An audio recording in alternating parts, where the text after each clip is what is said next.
All right, here we are, end of turn 10, and the end of the game.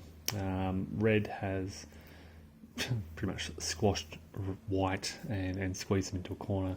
You can see a small white force down here across the Kirsch Strait. Another force here under white's kind of remaining 2 leaders in the south. They haven't done much at all, just kind of held their ground. Red has kind of pushed on, taken advantage of their gains, and cornered white. Ukrainians still can't move out of Ukraine. They can act but not leave Ukraine, so they can't expand beyond this area. And so red is just kind of sitting at the borders, waiting for them. Red captured Estonia this turn, way up in the corner. You can see this Estonian gain up here, and there's strong Finnish forces moving down. This is a small gain. It's just one more victory city.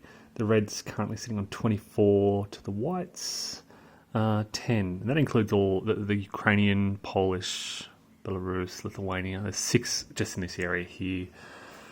The Japanese were also very active over in the Far East, so activating kind of a space each action round to just advance and capture those 2 white cities in the Far East. They don't count as white victory cities, but I think they count as red. But it doesn't matter anyway because, as I said, red has dominated everywhere else. I'll show you the situation over in the east. So white did attempt to move up. You can see the strong 5 elite Siberian force here, but red can easily counter with their own 5 elite and their own, Constat Corps. Kazan is reasonably well defended. Elite Latvians, they haven't suffered a step loss all game, I don't think. Non-recoverable, so I hope not. 5 strength there and 4 there. As I said, there's this parity of forces. Reds have 6 strength armies here, the Whites have 5 here. So nobody can really move far around this area. And in fact, Reds have the advantage because they can shift along these rail lines. They're kind of connected here between their kind of Urals and Eastern armies. Turkestan armies again moving up. What else? These secondary roads got a lot of kind of activity with the core shifting back and forth. A lot of red core filling the gaps. I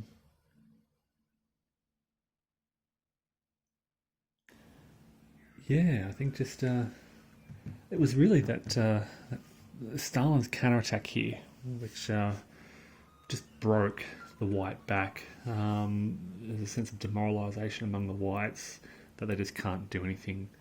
If this force here advances, they'll kind of be either cut off or surrounded or destroyed. They could roll the dice, but as I said, there's just this sense of demoralisation and needing to pull back. Now the Poles, there could have been a potential ongoing conflict in that Polish-Soviet war.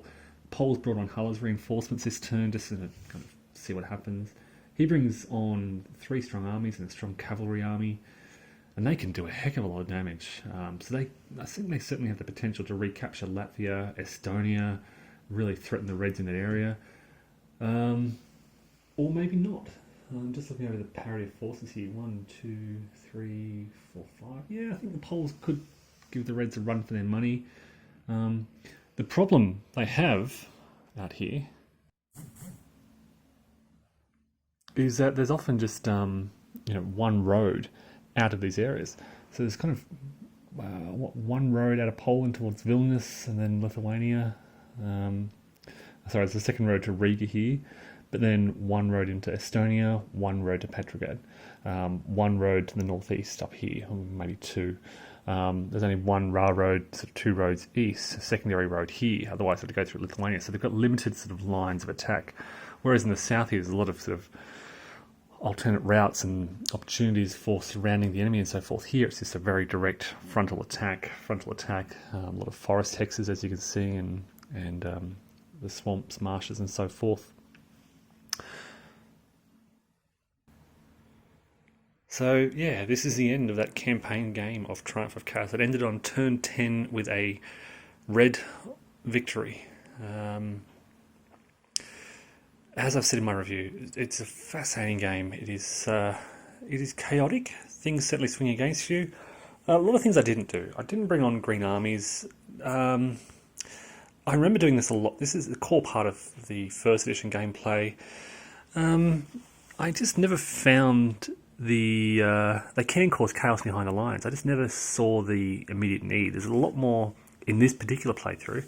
There's a lot more operational expenditure, a lot more combat than what I recall.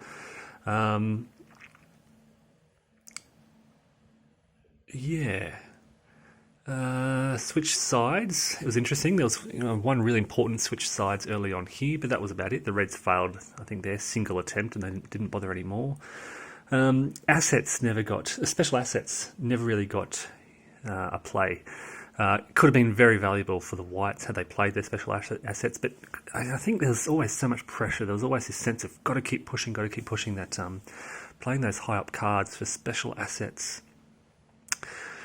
kind of never quite felt worth it at the time. In hindsight, maybe the Whites should have just sat back and played the special asset events.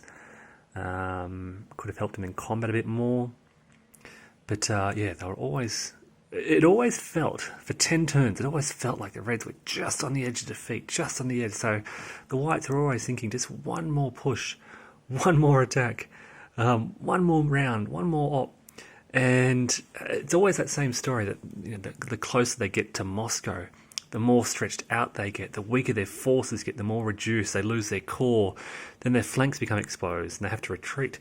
I mean, I don't know if you noticed, but even just in that last turn 9, when they pushed beyond Migalinska here, and then Budyeni moved down here to threaten their flanks here, and I can't remember who it was, Denikin, I think, had to just retreat one space just to protect his flanks.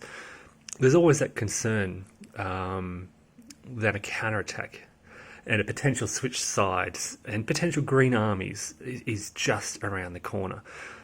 So both sides are kind of, it's a fascinating psychological development. You're pushing so aggressively, you've got to push hard, you've got to attack, you've got to kind of have the courage to go out. And then suddenly you're like, oh no, bad things could happen. I've got to pull back, I've got to retreat. And the one time they didn't retreat, the one time the Whites thought, no, we're going to capture Tsaritsyn, we're going to push, we're going to capture this, secure our flank, and then drive on Moscow, it lost them the game. The swings and roundabouts and the, the emotional, psychological element of this game is fascinating. Just the way everything comes together, the way... even the mechanical implementation of reinforcements, where they come on, and where the fighting is happening. There's so much fighting across this border here in the Don region, which is so close to Red reinforcements and so close to White. But just if the Reds push out that little bit too far, they're away from their reinforcement centres. If the Whites push up too far, they're then away from their White reinforcement centres. And the Whites seem to be much more limited by what they can build in this area. So they've got to also kind of use their Siberians out in the east to use up their replacements, basically, to exhaust the Reds, in a sense, and threaten the Reds and force the Reds to pay some attention out here. What else is interesting? I mean, as I said earlier, the Polish-Soviet War could go on. There could be probably more manoeuvring out here. The Reds are really just happy. You can see this, they haven't even recaptured Kotelnik, just this empty space. They haven't bothered. They've just been happy to sit here and invite the Whites to come on and exhaust themselves. And there's a sense that if the Whites do push out just a little bit, that I think Red's superiority of core and maneuverability in this area will ultimately unravel the Whites.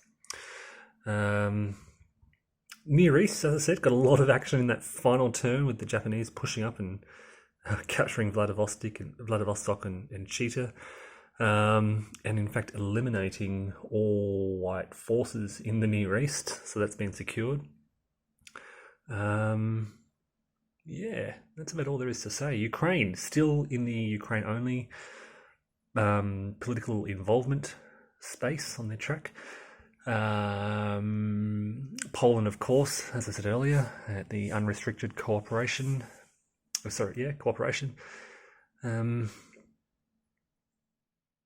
so yeah, Red victory, despite I think playing poorly in their faction control and losing control of Mukno, um, giving the Reds both Poland and Ukraine.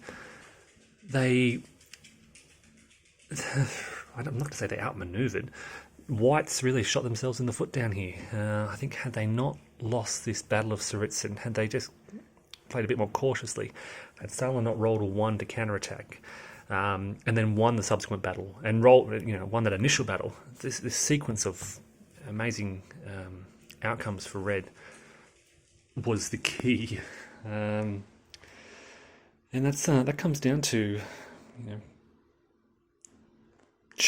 testing, I guess, pushing and hoping and hanging on and giving things a go. All right, so that is Triumph of Chaos version 2, the deluxe edition by David Dockter, published by Clash of Arms Games.